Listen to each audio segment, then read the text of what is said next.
Welcome to another movie review. I'm looking at a movie that came out in 2022. It's just called Elvis, and yes, it is about the life of Elvis Presley, so it's a biopic. This was directed by Baz Luhrmann, a famous Australian director. He's also responsible for the screenplay with three others, and I will have a slide which you can peruse with some detail of that. The story is also by Baz and Jeremy Dewar. And the cast, well, there's a solid cast. I'll just mention a few notables. In the lead role is Austin Butler as Elvis Presley. We also see a very young Elvis, who's played by Chaden Jay.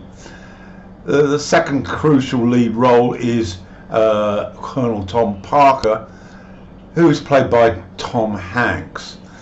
Priscilla Presley is played by Olivia DeLong, and his mother, Helen Thompson, is played by Gladys Presley is played by Helen Thompson, and father Vernon is played by Richard Roxburgh.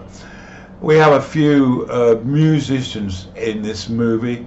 Kelvin Harrison plays B.B. King, and as I say, Arthur Big Boy Crudup is played by Gary Clark Jr. Excellent guitar player, that one.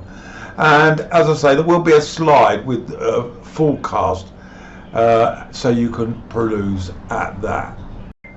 Just briefly, the awards. At the Academy Awards, Elvis was nominated for quite a number of features: Best Picture, Best Actor, Best Sound, but nominations was all that they got.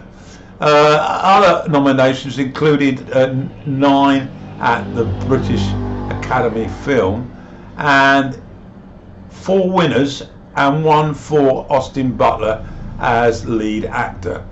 And just reference to the Golden Globes, there were 3 nominations and 1 won, and that again was for Butler. So that's a brief look at the awards. Now let's get on to the meat of the movie, the plot. The first half covers the rise to fame of Elvis, from humble roots, his early controversies with moral crusaders, his time in the army, and his cheesy movie career. It's too long by at least half an hour, it has to be said, but the ending, which features archival footage of the real life Elvis singing Unchained Melody shortly before his death, is enough to bring a tear to the eye. So to the opening set of frames then, depicting Parker as the rogue, the villain, the man who extorted huge sums of money from Elvis. Alongside this though is Elvis in Las Vegas near the end, full of drugs, and we have a glance at the costumes, his rings, fans screaming hysterically, all glimpsing parts of Elvis's life. The movie is narrated by Hanks, and as we may recall, Parker was known as the Snowman, which basically would translate it to Money Man. Anyway, Lehman takes us to 2 carnivals early on to watch Parker go about his work. He has a dream of creating the greatest show on earth, and then there's the moment captured by Lehman when Parker hears Elvis on the radio, and he's singing Arthur Crudup's great song, It's Alright Mama. This of course was Elvis's first single, and a momentous moment really in rock and roll history. The director refers to Elvis's dead twin brother briefly, and we witness Elvis as a young boy in Mississippi and the impact of religion and the Baptist church on his life, and of course the influence of black music. As I mentioned earlier, we do see B.B. King in action on Beale Street in Memphis, and we get a visit there as the film continues. And of course, Elvis's impact on the masses as a result of that frenetic wiggle dance, which saw conservatives up in arms about his provocative sexual deviance. We then get to go on the road with Parker, and females are seen in droves pleading for a piece of Elvis's clothing.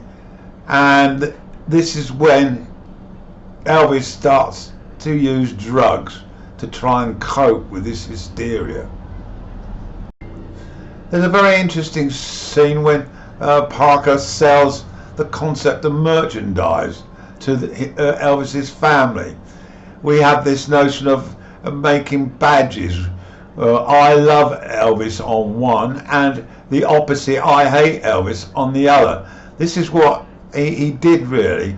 He was very polarizing. You either loved him or hate him.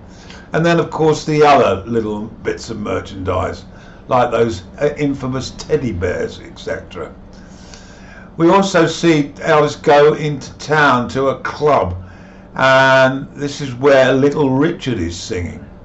However, of course, it ends up with Elvis in trouble for breach of segregation laws.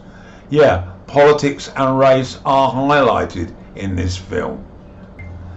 Later, Lehman shows us a riot at a baseball stadium where Elvis is playing, and Elvis gets the crowd into a frenetic frenzy with his dancing, and it leads to the police arriving and him arresting Elvis for provoking disorderly activities.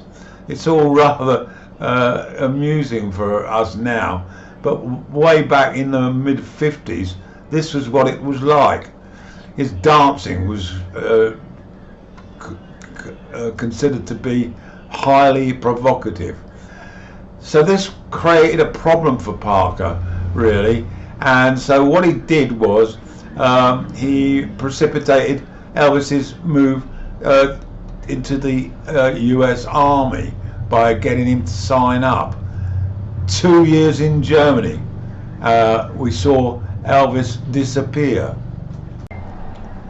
His absence didn't actually die things down because his mother started to turn to alcohol, and eventually alcoholism led to her death, and Elvis was forced to come back from Germany and was very saddened by the event and agreed to stay with his stepfather when he came home on leave. We then moved on to Priscilla, and of course we get the romance, the marriage and the parenthood, and also this led to Elvis getting involved in movies. Some of them are okay, the majority of them were pretty poor, but of course he was singing in them. So by the time we got to 1963, Elvis's career was really on the wane. He had been very much a huge impact on the 50s and early 60s, but now the Beatles had arrived, and his career really did take a dip, and this was when Parker had to look at a different direction, and this led to the nightclub scene in Las Vegas as an opportunity for Elvis to maintain that charisma and that money-making scenario. It has to be said that throughout the film, Hanks is really seen, although his narration is considerable. Butler, however, dominates, and he's very impressive, and not surprisingly received those accolades. However, We do know that Parker's addiction to gambling had been a source of how the money seemed to evaporate. There's a scene in concert in Las Vegas where Elvis is singing Suspicious Minds, and there's that famous line, "I'm caught in a trap," and it seems to ring so loudly with regard to the partnership between Parker and Elvis, particularly in the early days, with regard to the contract, with Elvis taking a very small amount and Parker gaining most of the financial spoils. The last chapter in this film shows the marriage falling apart, mainly due to the drugs that Elvis was taking. And there is a touching scene near the end when Priscilla leaves with their daughter. Overall, I did enjoy this movie. It was a reminder as to the factual account regarding his life. However, maybe the director could have taken a shorter time period and gone into more depth with the characters at that particular time. But having said that, it's well worth a watch, this one. So it's Elvis. It was released in 2022, and there will be a trailer for Rumble viewers after my review.